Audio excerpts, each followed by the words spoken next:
Taking a whole of society approach to addressing menstrual health and hygiene is the way forward. This, according to the recently launched Red Cross Society's Know Your Flow national program, which seeks to understand the impact of poverty, culture, health, gender, and education on menstrual health and hygiene in Trinidad and Tobago, and to move the conversation beyond a woman only to a whole of society and public health concern.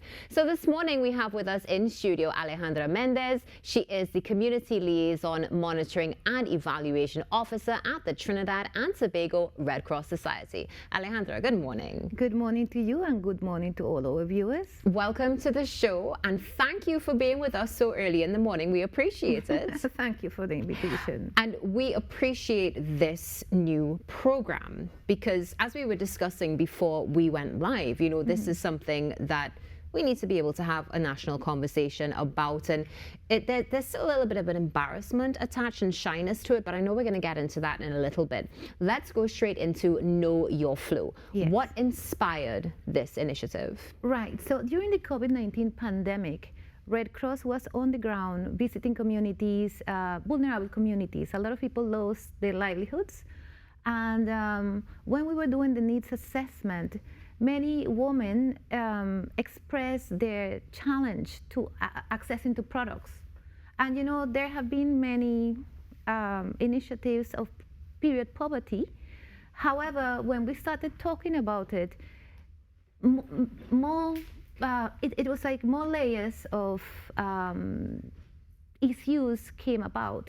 So for example, many women didn't understand why their period was so irregular. They didn't understand why it was so frequent or infrequent, or why it was so heavy or so painful, you know, and they started asking questions.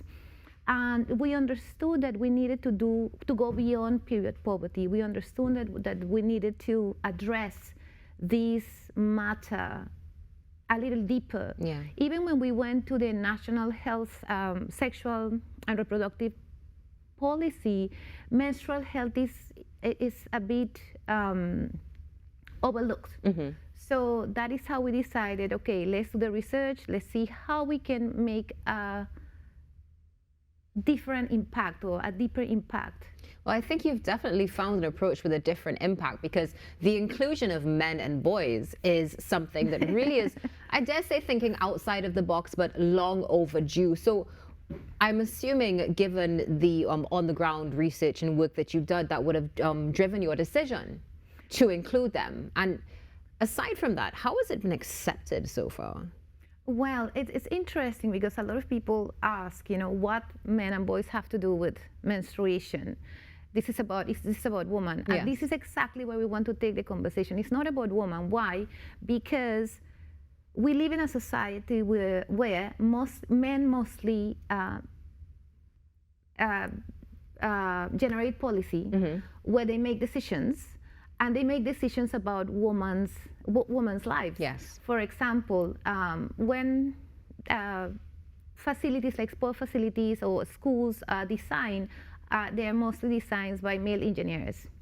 And they need to understand the needs, or the special needs of 51% of the population when they are designing or when they are drafting policy. And this is why it's so important for boys that are going to become men to understand the needs of half of the population. Also, they have mothers, they have sisters, they're going to have a wife, some of them, so they need to understand that part, that important part of their partner or their loved one.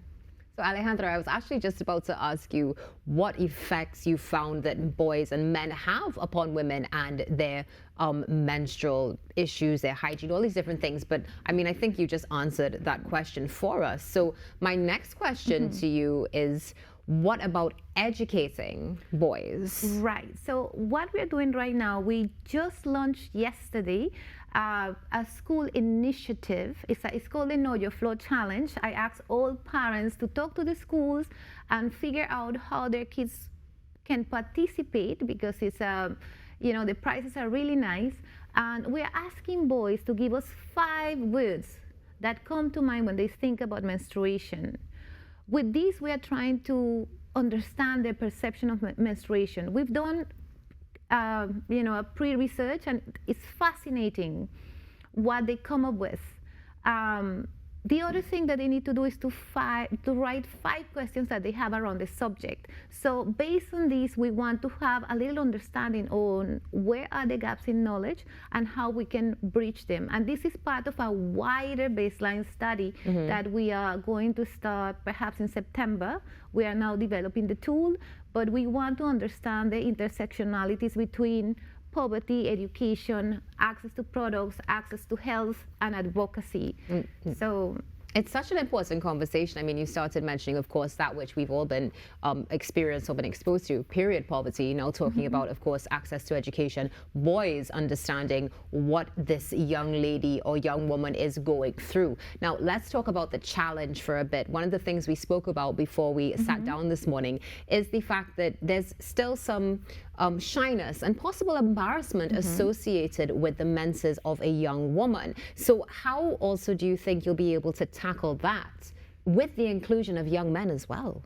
Right. So yes, it is, it's such a natural thing. Yes. It's a biological function of your body, but there's so much taboo and mystery still around it. So what we want to understand is, and this is what we're doing the study, because before we implement any awareness or communication campaign, we need to understand where people are, where are the taboos, what boys think, what men think, and try to bring some facts and try to normalize it and make it cool, because we need to move on, as a society, and understand that, our bodies, we cannot shame our bodies. This is what we have, and this is absolutely normal and natural for women. It is. It's completely normal, and looking forward to actually seeing that change in society as well. Now, before we get to a bit more detail about the challenge, what other stakeholders are involved in it? Right. So we have Edgewell, which is a manufacturer of menstrual hygiene products. And we have also Helping Her Foundation, which is a foundation that has been working a couple of years in period poverty. We are hoping that more organizations join us.